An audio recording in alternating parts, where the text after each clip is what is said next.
接下来要带您掌握东南亚动态。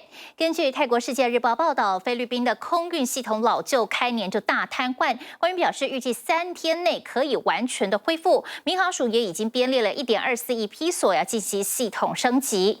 那么，根据资料显示，去年出入境泰国的旅客大幅的增加15.4倍。那么分析也发现，民众是利用空中交通出行的比例是最高的，但是水陆交通的涨幅是最多的。泰国除了观光，现在也致力于推广医疗旅游。国务院官员就表示说，医疗旅游的收入在2023到2027年有望以每年8%的幅度来增加。印度马里永生制药厂所制造的咳嗽糖浆疑似导致乌兹别克19名儿童身亡，印度政府已经勒令停工，展开调查。棺材在华人文化里象征着死亡，不过在泰国，民众会借由躺棺材后起身，象征死亡后重生。新年期间，是许多民众会前往庙宇躺棺材，祈求新年好运到。以上的讯息是由泰国《世界日报》提供给您。